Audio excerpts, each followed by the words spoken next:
Ini Citra.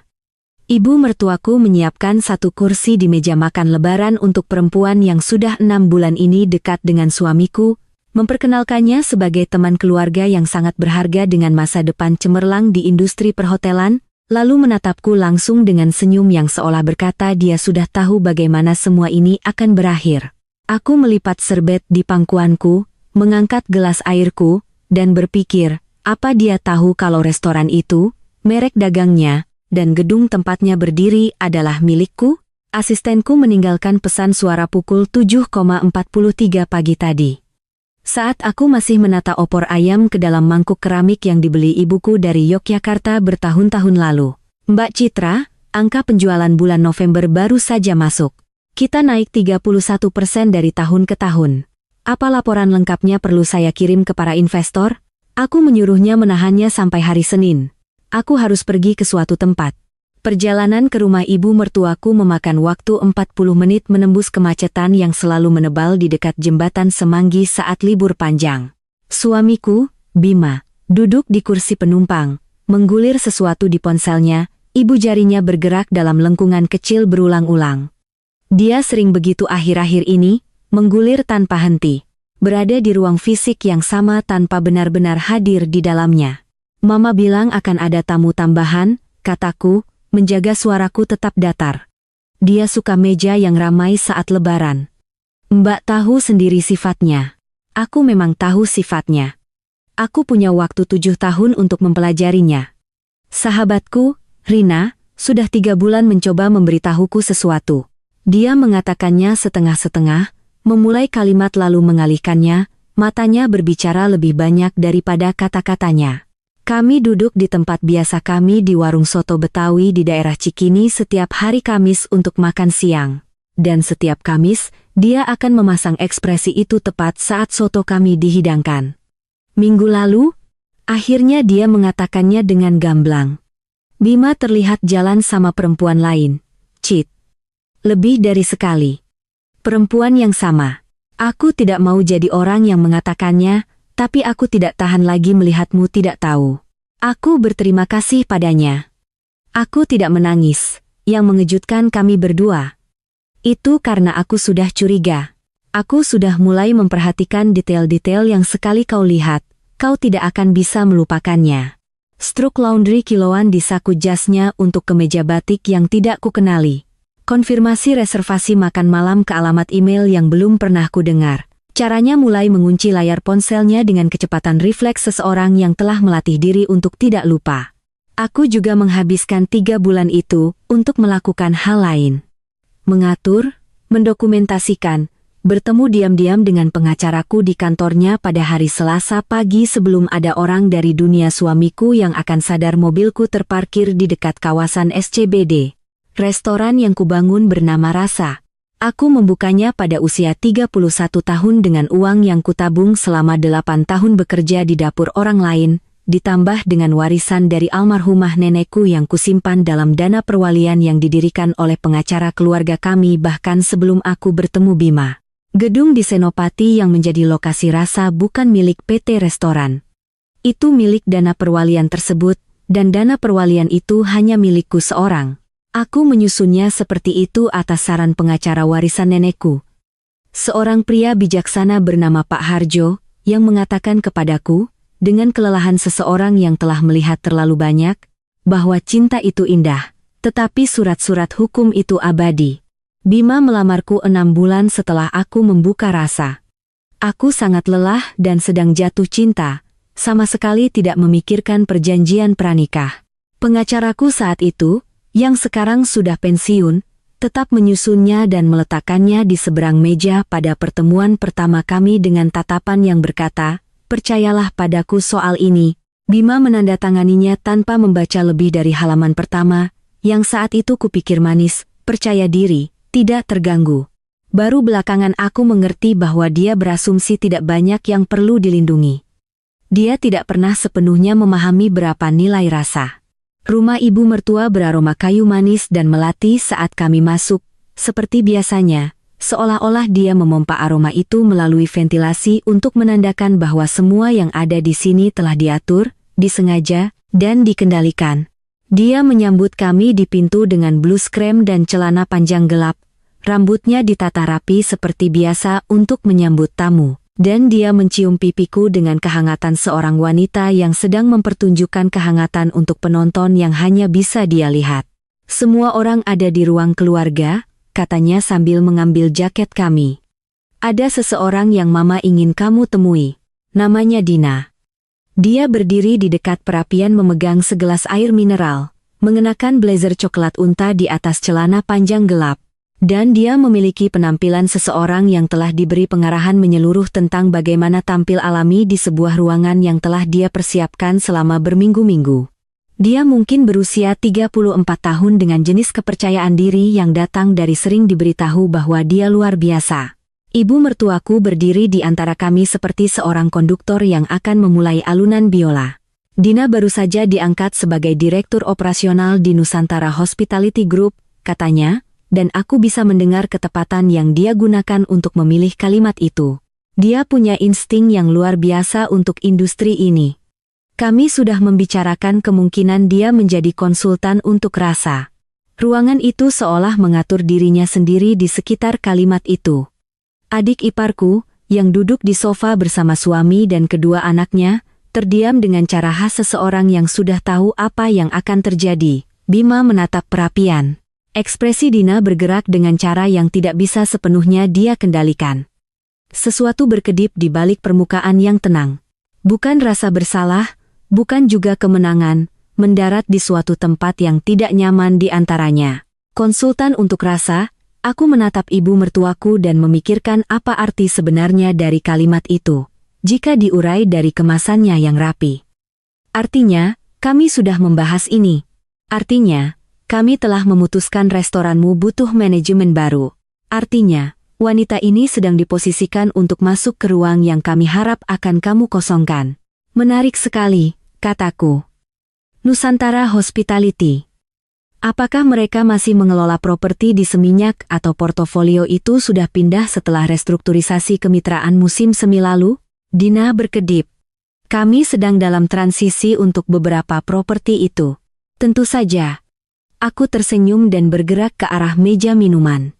Selamat atas jabatan barunya. Makan malam itu adalah sebuah pertunjukan yang telah sering kuhadiri dan tidak pernah terasa lebih mudah. Ibu mertuaku memimpin dengan kemudahan seseorang yang percaya otoritasnya bersifat alami, menyatu dengan dinding rumahnya.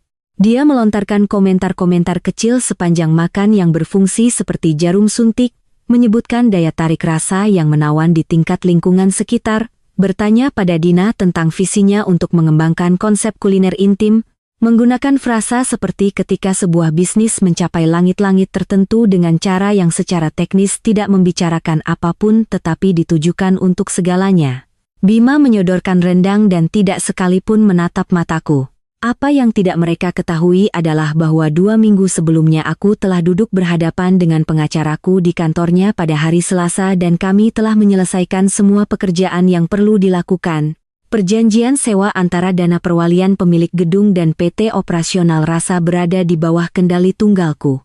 Merek dagang atas nama Rasa, logo, dan mereknya telah didaftarkan atas namaku 4 tahun sebelum Bima dan aku menikah. Dan sudah diperpanjang 2 kali sejak itu. Hubungan dengan investor yang menyediakan modal ekspansi Rasa adalah milikku, dibangun selama bertahun-tahun melalui makan malam dan panggilan telepon, dan kepercayaan khusus yang terakumulasi antara orang-orang yang telah melihatmu melaksanakan setiap janji yang kau buat pada mereka.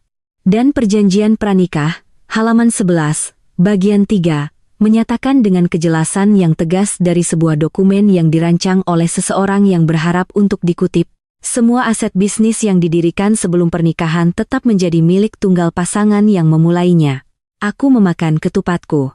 Aku mengajukan pertanyaan sopan kepada Dina tentang latar belakang profesionalnya. Aku mendengarkan ibu mertuaku menggambarkan masa depan yang telah direncanakan di ruangan-ruangan yang tidak pernah mengundangku. Setelah hidangan penutup, saat piring-piring sedang dikumpulkan, dan percakapan telah melunak menjadi suasana nyaman dari acara makan yang akan berakhir, ibu mertuaku menyentuh lenganku dengan ringan dan berkata dia ingin bicara sebentar di dapur. Aku mengikutinya, membawa 2 piring saji kosong, melewati pintu ayun ke dalam kecerahan fungsional ruang masaknya. Dia berbalik menghadapku dengan ekspresi yang dia siapkan untuk menyampaikan informasi yang telah dia kemas sebagai kemurahan hati. Mama akan bicara langsung, Citra, karena Mama terlalu menghormatimu untuk basa-basi. Dia meletakkan tangannya rata di atas meja. Bima tidak bahagia. Mama rasa kalian berdua tahu itu. Dan Mama rasa restoran itu telah menjadi penghalang. Bukan karena tidak sukses memang sukses tapi karena itu mengambil segalanya darimu dan tidak menyisakan apapun untuk pernikahan. Aku meletakkan piring-piring saji di wastafel. Apa yang kami usulkan, lanjutnya, menggunakan kata kami dengan cara yang mengkonfirmasi setiap asumsi yang sudah kubuat, adalah sebuah transisi. Dina akan masuk sebagai direktur operasional. Kamu akan mempertahankan peran kepemilikan simbolis, mengambil langkah mundur, dan mungkin menemukan sesuatu dengan batasan yang lebih baik, sesuatu yang memungkinkanmu untuk hadir. Kepemilikan simbolis, ulangku. Kamu akan tetap menjadi pendiri rasa, itu tidak akan hilang. Aku ingin memastikan aku memahami proposal ini. Suaraku tetap tenang. Aku telah melatih ini, bukan karena aku meragukan ketenanganku, tetapi karena aku ingin memastikan aku bisa menemukan pusat ketenangan itu, bahkan di ruangan ini, bahkan setelah makan malam ini. Mama menyarankan agar aku menyerahkan kendali operasional restoranku kepada seorang wanita yang telah menjalin hubungan dengan suamiku selama 6 bulan, sebagai imbalan atas sebuah jabatan yang tidak memiliki wewenang. Ekspresi ibu mertuaku bergeser. Tidak hancur. Dia terlalu terlatih untuk itu, tetapi bergeser. Mama tidak tahu dari mana kamu mendapat Hotel Fairmont di bulan Maret, properti di puncak bulan Mei, hotel di Sudirman bulan September, Oktober, dan 2 kali di bulan November. Aku membiarkan keheningan mengendap sebelum melanjutkan. Kartu kredit perusahaan yang terhubung dengan akun investasi Bima, yang mana aku masih menjadi pengguna resmi, dan yang mengirimkan laporan terperinci ke alamat emailku. Dia menatapku. Ada hal lain yang ingin aku klarifikasi, kataku. Rasa bukanlah harta gono gini. Restoran itu didirikan sebelum pernikahan kami menggunakan dana pranikah yang disimpan dalam dana perwalian keluarga. Gedung tempatnya beroperasi adalah milik dana perwalian itu. Mereknya terdaftar atas namaku. Para investor terikat perjanjian denganku secara pribadi, bukan dengan entitas gabungan manapun. Aku mengambil piring saji yang tadi kuletakkan dan memindahkannya ke rak pengering. Tidak ada yang perlu dialihkan. Tidak ada yang perlu dinegosiasikan karena tidak ada milikku yang menjadi milik siapapun di ruang makan itu kecuali aku. Aku berjalan kembali melalui pintu ayun. Aku tidak tahu apa yang kuharapkan untuk kurasakan saat itu. Aku telah mempersiapkannya dengan sangat hati-hati sehingga persiapan itu sendiri telah menjadi semacam pelindung. Tetapi berjalan kembali ke ruang makan, melihat Bima mengangkat kepala dari ponselnya dengan rasa bersalah refleksif seseorang yang tertangkap basah, melihat Dina menata ulang ekspresi di wajahnya, aku merasakan sesuatu yang tidak kuduga. Bukan amarah, bukan kesedihan, sesuatu yang lebih jernih. Kejelasan. Aku mengambil tasku dari meja samping dekat pintu. Aku pulang dulu, kataku. Selamat Hari Raya. Perjalanan pulang melintasi jembatan terasa sunyi dan penuh cahaya. Rina tiba di apartemenku pukul 9 malam itu dengan membawa martabak dan ekspresi seseorang yang siap tinggal selama diperlukan. Dia menemukanku di meja makanku dengan laptop terbuka dan segelas air mineral di sampingnya. Kamu tidak menangis, katanya sambil meletakkan kantong-kantong itu. Aku sedang bekerja. Dia menarik kursi. Ceritakan padaku. Kami makan martabak dari kotaknya, dan aku menjelaskan semua yang telah kubangun selama 3 bulan terakhir. Dokumentasi yang telah aku dan pengacaraku kumpulkan. Catatan keuangan yang menunjukkan pola pengeluaran pribadi dengan akun bisnis. Tanda terima hotel yang dicocokkan dengan jadwal yang Bima katakan. Komunikasi antara Bima dan ibu mertuaku yang membahas jadwal untuk mereposisi struktur manajemen rasa. Bukan bukti emosional. Bukti faktual. Jenis bukti yang menjawab pertanyaan di ruang sidang. Sudah berapa lama kamu membangun ini? Tanya Rina. Dengan cara khas sahabatku ketika dia menyadari jawabannya jauh lebih lama dari yang dia duga. Sejak April. Sejak struk laundry itu, dia terdiam sejenak. Apa yang akan kamu lakukan? Mengajukan gugatan Senin pagi. Aku menutup laptop. Pengacaraku sudah menyiapkan segalanya. Gugatan cerai dengan alasan perselingkuhan dan penipuan finansial. Dia telah mengklasifikasikan pengeluaran pribadi sebagai biaya bisnis melalui sebuah PT yang kami miliki bersama.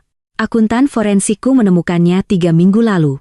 Bima tidak tahu kamu tahu semua ini. Dia tahu ada sesuatu yang berubah. Dia tidak tahu apa atau seberapa banyak. Aku memandangi lampu-lampu kota dari jendelaku. Dia pikir aku hanya sedang tidak fokus. Dia sudah mengandalkan itu sejak lama.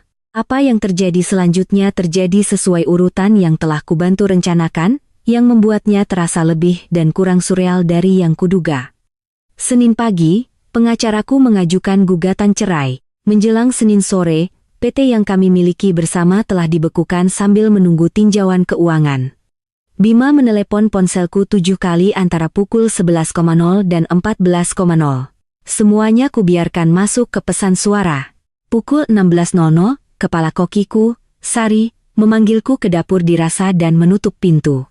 Dia sudah bersamaku sejak awal, sejak minggu-minggu sebelum kami buka, ketika kami bekerja 16 jam sehari mencicipi, menyesuaikan, dan membuang sampai menu itu terasa benar-benar otentik. Ada tepung di celemeknya dan ekspresi di wajahnya yang belum pernah kulihat sebelumnya.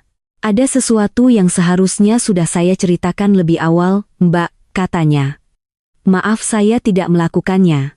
Dia didekati pada bulan September oleh seseorang dari Nusantara Hospitality Group, yang ternyata adalah perusahaan yang ibu mertuaku bantu danai 3 tahun sebelumnya. Pendekatan itu dibingkai sebagai tawaran rekrutmen. Tetapi pertanyaan yang diajukan Dina kepada Sari bukanlah pertanyaan rekrutmen. Itu adalah pertanyaan intelijen tentang hubungan dengan pemasok, tentang syarat-syarat investor, tentang apakah ada staf kunci yang akan mempertimbangkan untuk tetap bekerja di bawah manajemen baru. Sari tidak memberitahu mereka apapun, tetapi dia juga tidak memberitahuku, lumpuh oleh loyalitas dan ketidakpastian tentang apa yang sebenarnya dia saksikan. Aku butuh kamu menuliskan semua yang kamu ingat tentang percakapan itu, kataku padanya. Tanggal, apa yang ditanyakan, siapa yang hadir, dia mengangguk, sudah meraih buku catatannya. Itulah Sari. Dia selalu membuat catatan. Selama minggu berikutnya, 3 anggota timku yang lain maju dengan versi cerita yang sama. Manajer umum ditanya tentang persyaratan sewa. Koordinator acaraku didekati tentang eksklusivitas kalender. Kepala pelayan kami dikirimi surat penawaran resmi bahkan sebelum aku diberitahu bahwa ada transisi yang sedang dibicarakan. Mereka telah merekrut stafku bahkan sebelum mereka mendekatiku. Makan malam itu, percakapan di dapur dengan ibu mertuaku semua itu hanyalah teater. Operasi yang sebenarnya telah dimulai berbulan-bulan sebelumnya. Pengacaraku menambahkan bukti itu ke dalam berkas yang sudah sangat tebal dan menyerahkannya kepada rekannya di sebuah firma hukum litigasi bisnis yang berspesialisasi dalam jenis restrukturisasi predator semacam ini. Dia meninjaunya selama 2 hari, menelepon pengacaraku pada hari Rabu sore dan berkata dan ini disampaikannya kepadaku kata demi kata, katakan pada klien Anda, dia tidak hanya terlindungi, dia berada di posisi yang sangat kuat. Tinjauan keuangan PT yang kami miliki bersama mengungkapkan pengeluaran pribadi sebesar 600 juta rupiah, yang diklasifikasikan sebagai biaya bisnis biaya menginap di hotel, sepotong perhiasan, 2 penerbangan internasional yang diambil tanpaku, tagihan restoran yang persis sesuai dengan malam-malam yang Bima klaim dia sedang kerja lembur. Akuntan forensikku, seorang wanita teliti bernama Renata yang menemukan kesenangan dalam angka yang benar seperti sebagian orang menemukan kesenangan dalam tata bahasa yang benar, telah menandai semuanya dengan warna. Dia menyajikannya kepadaku dalam sebuah binder dengan pembatas. Di negara dengan hukum harta gono gini, katanya sambil duduk di seberangku di meja makanku, ini memiliki implikasi di luar gugatan cerai. Itu juga memiliki implikasi bagi firma investasi Bima, yang memiliki 3 klien institusional dengan bahasa kontrak yang sangat jelas tentang perilaku pribadi para mitra pengelola. Aku tidak berniat menelepon klien-klien itu. Pengacaraku yang melakukannya, dengan sangat benar dan sangat profesional, karena pengungkapan itu diwajibkan secara hukum begitu temuan penipuan itu diformalkan. Aku tidak merencanakan pertemuan itu, aku hanya tidak menghentikannya terjadi. 2 dari 3 klien memulai tinjauan mereka sendiri pada akhir minggu.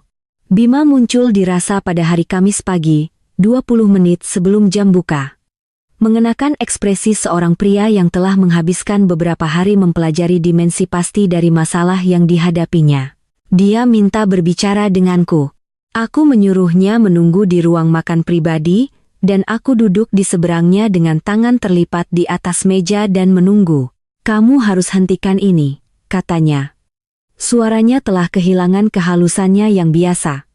Kamu akan menghancurkan segalanya. Segalanya itu maksudnya apa? Secara spesifik, firma, reputasiku, apa yang ibuku bangun?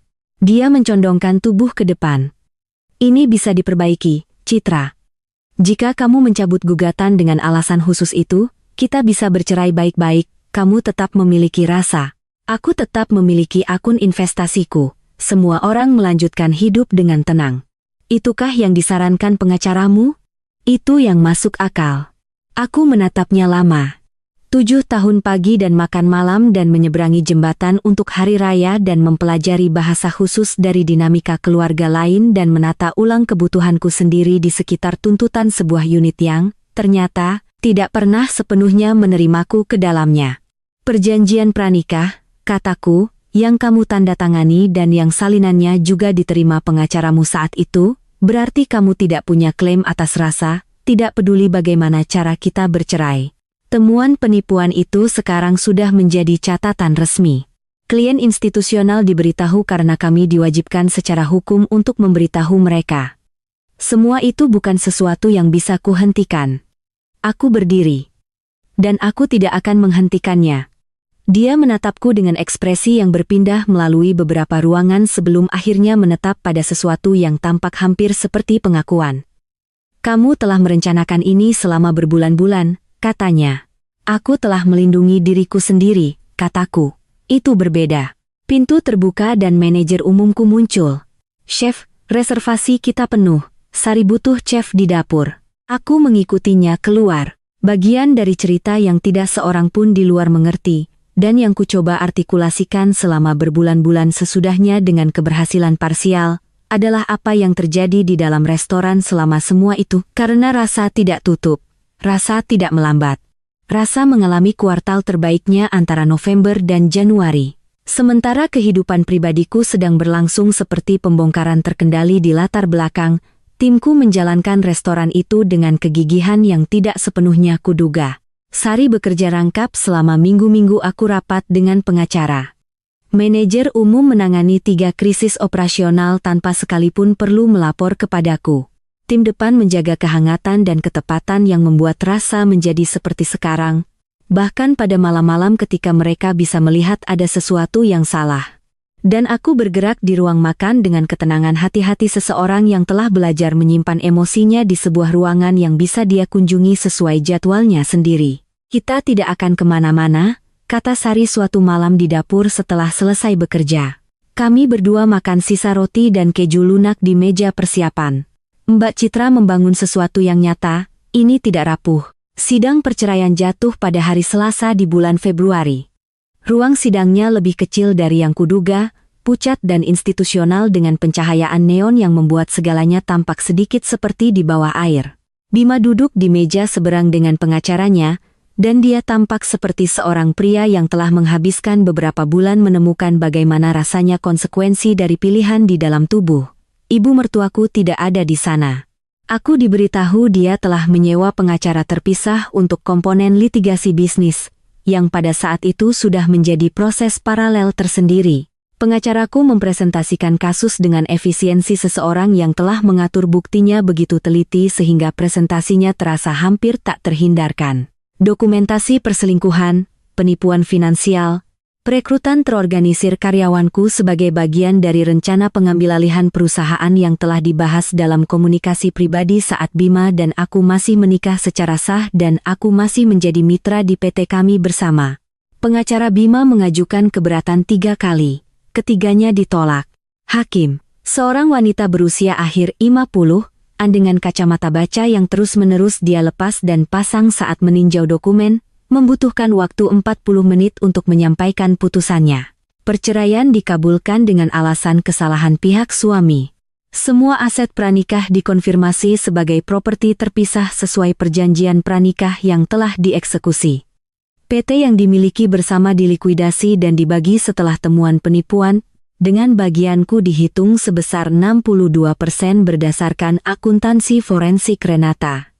Kerugian akibat penipuan finansial akan dibahas dalam persidangan terpisah. Bima menandatangani surat-surat itu tanpa menatapku. Aku berjalan keluar dari gedung pengadilan itu ke dalam sinar matahari Februari yang terasa ragu-ragu namun nyata. Litigasi bisnis diselesaikan bulan berikutnya. Pengacara ibu mertuaku membuat 2 upaya negosiasi dan menarik keduanya. Nusantara Hospitality Group, ternyata, didirikan dengan modal yang mencakup dana yang dialihkan secara tidak benar dari rekening yang dikelola bersama oleh ibu mertuaku dengan harta warisan kerabat yang telah meninggal. Sebuah penemuan yang menimbulkan masalah hukum yang sama sekali berbeda baginya, yang tidak ada hubungannya denganku, dan yang terungkap dengan momentumnya sendiri yang mengerikan. Dina, harus kuakui, telah mengerti posisinya dalam semua ini sebelum penyelesaian. Dia bukanlah penjahat seperti ibu mertuaku dan Bima. Dia adalah seseorang yang diberi cerita tentang pernikahan yang tidak bahagia, dan seorang istri yang tidak lagi menginginkan restorannya, dan telah mempercayainya, atau memilih untuk mempercayainya, atau tidak melihat terlalu dalam pada bagian-bagian yang tidak masuk akal. Dia menghubungiku melalui seorang kenalan profesional bersama untuk mengatakan bahwa dia telah disesatkan tentang sejauh mana keterlibatannya. Aku tidak membalas. Aku tidak perlu, dan aku tidak punya energi untuk mencari tahu apakah permintaan maaf itu tulus atau strategis. Aku memindahkannya ke sebuah folder dan membiarkannya di sana. Adik iparku, Maya, meneleponku 3 minggu setelah tanggal pengadilan. Dialah sosok yang diam di sofa pada lebaran itu, yang ekspresinya memberitahuku bahwa dia sudah tahu apa yang akan terjadi. Dia bilang dia minta maaf. Dia bilang dia sudah tahu ada yang salah selama lebih dari setahun dan tidak berani mengatakannya, yang merupakan bentuk partisipasinya sendiri, dan dia mengerti itu.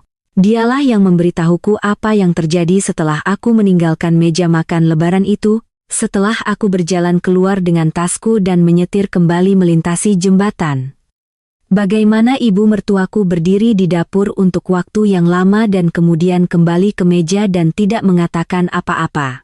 Dan bagaimana Bima menatap tangannya sepanjang sisa malam itu tanpa berbicara. Dia pikir kamu tidak tahu, kata adik iparku. Dia pikir makan malam itu akan menjadi saat dia memberitahumu. Dia tidak tahu kamu sudah punya segalanya. Aku tahu. Kamu baik-baik saja? Aku memikirkannya dengan jujur. Aku sedang menuju ke sana. Kami setuju untuk makan siang. Kami masih melakukannya setiap beberapa minggu, yang merupakan salah satu hadiah yang lebih aneh dan lebih tulus dari semua yang terjadi. Musim semi itu, aku mempekerjakan seorang direktur operasional baru untuk rasa.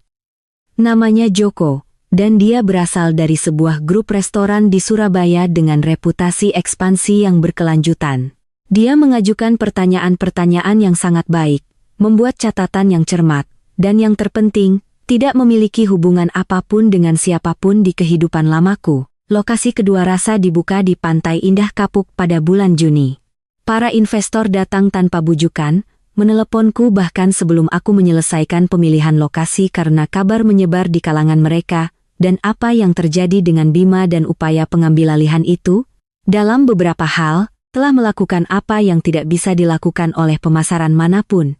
Itu telah menunjukkan dengan jelas operator seperti apa aku ini. Aku berdiri di ruang kosong itu pada sore hari sebelum kami buka. Kursi-kursi masih terbalik di atas meja dan dapur berdengung melalui pemanasan pertamanya.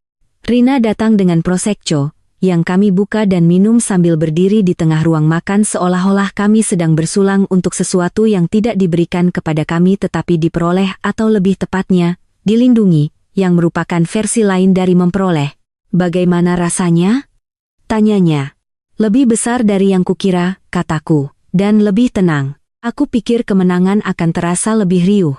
Dalam bulan-bulan persiapan, di pagi hari saat mengatur dan mendokumentasikan, Ada versi imajiner dari sisi lain yang melibatkan semacam keriuhan kemenangan, pembenar, suara hal-hal yang akhirnya berada di tempat yang benar. Tetapi kenyataannya lebih mantap. Restoran itu milikku karena selalu menjadi milikku, karena aku telah membuat pilihan bertahun-tahun yang lalu yang melestarikan kebenaran itu, dan semua peristiwa beberapa bulan terakhir hanya mengungkapkannya. Gempa itu tidak menggeser fondasi. Itu hanya menyingkirkan semua yang dibangun di atas asumsi. Pada penanda 6 bulan setelah perceraian selesai, seorang wanita bernama Hesti menemukanku melalui seorang kenalan bersama di industri perhotelan. Dia berusia 37 tahun dan memiliki perusahaan catering kecil yang dia bangun selama 9 tahun dengan uang warisan dari ayahnya, dan mitra bisnis suaminya berusaha mengklaim perusahaan itu sebagai harta gonogini dalam proses perceraian mereka sendiri, dengan alasan bahwa dia telah menggunakan dana bersama untuk biaya operasional di tahun ketiga dan keempat. Dia duduk di seberangku di meja sudut dirasa pada Selasa sore yang tenang, memutar-mutar cangkir kopinya dalam lingkaran kecil, dan dia memiliki tatapan yang kukenali dari dalam kelelahan spesifik seseorang yang memperjuangkan pertempuran yang seharusnya tidak perlu mereka perjuangkan di atas tanah yang mereka bangun sendiri. Aku memberinya nomor Renata dan nama pengacaraku. Aku menyuruhnya untuk mengatur dokumen sebelum hal lain karena dokumentasi adalah kekuatan tersendiri dan waktu terpenting untuk mengumpulkannya adalah sebelum kau berada di ruangan di mana itu akan dibutuhkan. Aku mengatakan kepadanya bahwa orang-orang yang mencoba mengambil apa yang telah dia bangun mengandalkan dia terlalu lelah dan terlalu patah hati untuk memperhatikan detail, dan bahwa memperhatikan detail adalah satu-satunya pertarungan yang penting. Dia menuliskan semuanya. Dia meneleponku 8 minggu kemudian untuk mengatakan kasusnya telah diselesaikan dan menguntungkannya. Aku tidak terkejut. Aku juga tidak memberitahunya itu. Aku hanya bilang aku ikut senang. Dia bukan satu-satunya. Ada yang lain sejak itu, wanita-wanita yang menemukan jalan kepadaku melalui kabar dari mulut ke mulut yang menyebar di ruang antara jaringan profesional dan ketakutan pribadi. Aku tidak punya program formal.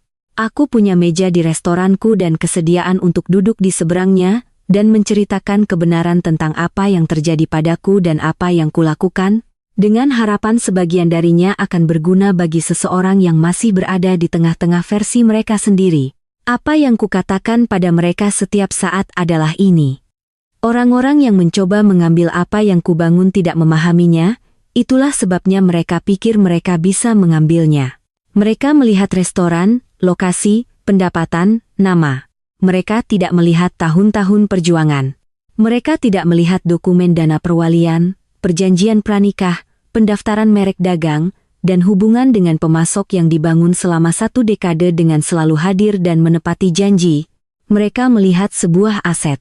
Mereka tidak melihat aset itu terbuat dari apa. Itulah kesalahan yang mereka semua buat. Kau tidak bisa mengambil sesuatu yang tidak pernah kau pahami. Dan mereka tidak pernah mengerti rasa, karena mereka tidak pernah mengerti aku. Meja makan lebaran di apartemenku, sekarang muat untuk 8 orang dengan nyaman. Rina selalu membawa kue kering. Sari membuat puding. Adik iparku, Maya, datang bersama anak-anaknya yang berisik dengan cara yang terbaik dan meninggalkan bekas jari di jendelaku dan makan 2 kali lebih banyak dari yang tampaknya mungkin untuk ukuran mereka. Joko dari bagian operasional membawa pasangannya. Tahun lalu, Renata datang bersama suaminya, yang mengejutkanku dan membuatku sangat senang. Aku yang memasak opor ayam. Aku selalu melakukannya. Dan aku menata meja sendiri dengan piring-piring yang dibeli ibuku dari Yogyakarta. Dan aku berpikir tentang apa artinya telah membangun sesuatu yang sepenuhnya dan hanya milikku. Bukan restoran, meskipun itu juga. Tapi ini ruangan ini, orang-orang di dalamnya, malam yang persis seperti yang kuinginkan. Tidak ada yang duduk di kursi yang tidak kuberikan. Tidak ada yang datang setelah memutuskan bagaimana semua ini akan berakhir.